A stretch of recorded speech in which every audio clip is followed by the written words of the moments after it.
Tout d'abord, j'aimerais recevoir le pasteur Di Bobo qui nous honorait de sa présence. Il va se tenir debout. Merci beaucoup. Un homme de Dieu formidable. Quand on a reçu les appels, tout le monde voulait rester à Kinshasa. Il est allé à Lodja, c'est ça? Il est allé à Bangui. Et là-bas, il a fait un grand travail. Ça fait des années, mais je suis très heureux de le revoir aujourd'hui. Et c'est pour moi un signe prophétique d'un recommencement, de te voir. Merci beaucoup. Je bénis aussi la présence de mon fils Peter qui est là. Et bientôt, nous irons à Pointe-Noire pour un grand travail. Merci beaucoup. Alors, j'aimerais vous dire qu'après le séminaire, après 25 matins, nous aurons équilibre. Après équilibre, nous aurons un séminaire qu'on appelle Profondeur avec le pasteur Sanogo. Donc, on a 3 grandes actions. Alléluia.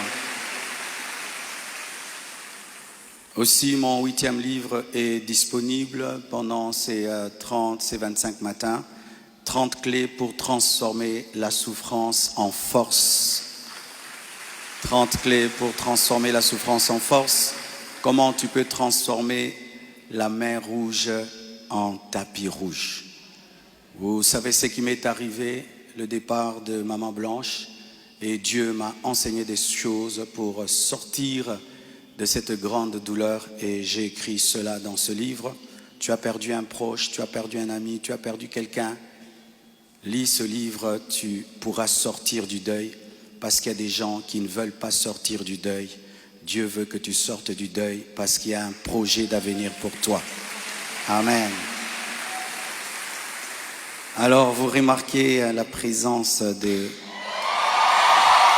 quelqu'un à côté de moi.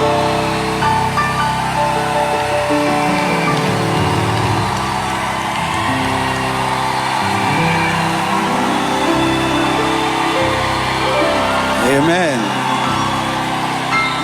Est-ce que je peux maintenant parler? Amen.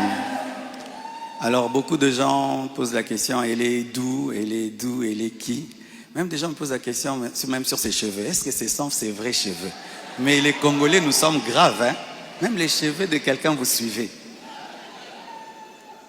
Elle est malienne, elle a aussi des origines libanaises, donc c'est un mélange comme moi aussi. Alors, j'ai quelque chose à vous dire. Alors, pour ne pas aller de travers, j'ai préféré écrire afin d'être concis et d'être clair parce que il est bon vraiment que je vous raconte comment on s'est rencontrés. Amen. Hein?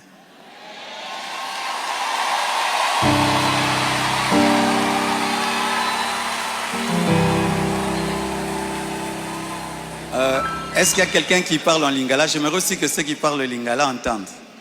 Qui interprète bien le lingala et qui est bien habillé?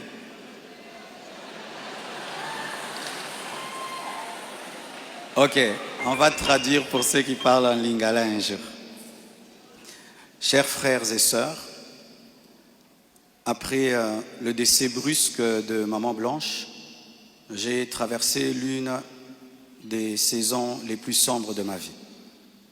J'étais au bord de la dépression, même de l'AVC et même de la mort. Mais beaucoup ne s'en sont pas rendus compte, car je faisais l'effort de rester fort pour vous encourager et pour que l'Église ne devienne pas un lieu de deuil permanent. La solitude, les nombreux questionnements, la douleur de mes enfants, l'innocence de mon bébé, le poids du ministère, la gestion de mes affaires, de ma maison et même de moi-même, tout cela pesait terriblement sur mes épaules. Il m'arrivait de sécher mes larmes avant de prêcher et de pleurer dans mon bureau après avoir prêché. Dans cette épreuve, le pasteur Ézéchiel Moulumba, un ami d'enfance et fils du même père spirituel, me parla un jour de sa fille Esther. Mais je lui répondis que je n'avais ni la force ni la tête à cela.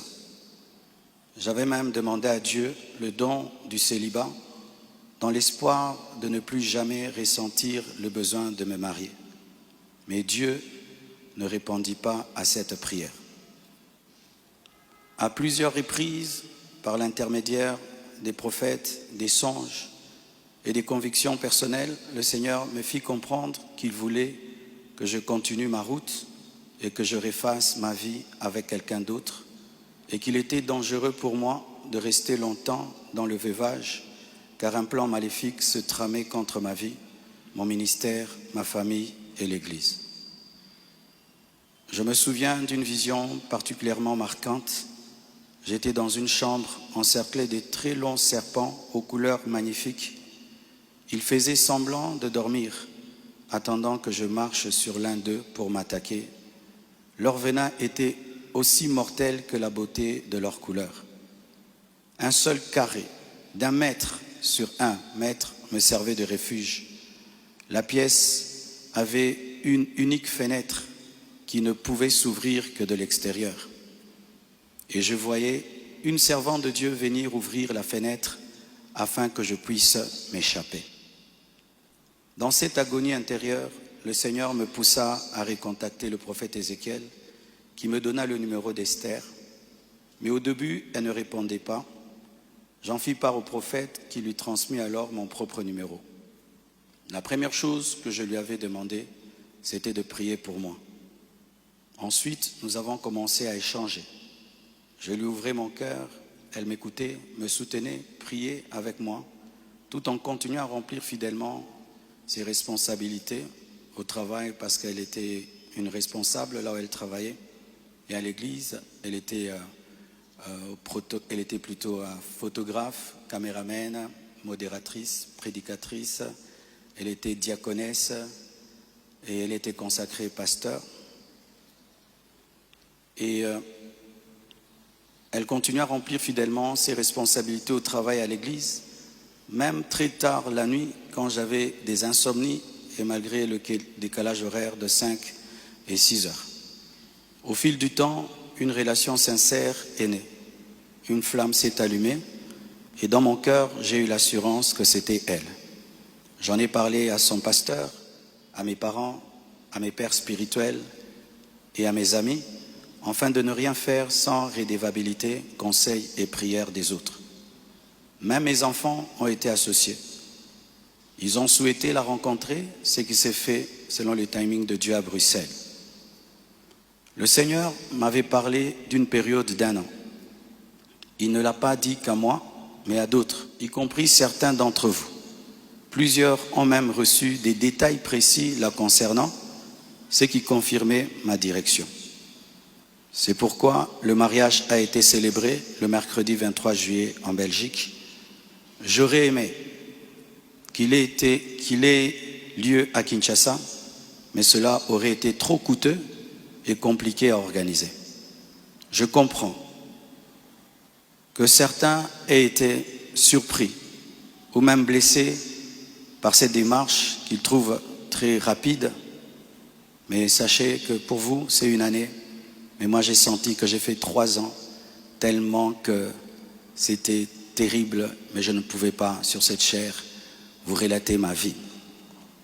Si cela vous a offensé, je vous présente mes excuses les plus sincères, mais sachez ceci, le Seigneur s'est servi d'Esther pour que mes enfants, après avoir perdu leur mère, ne perdent pas leur père, pour que la compassion ait toujours un pasteur debout.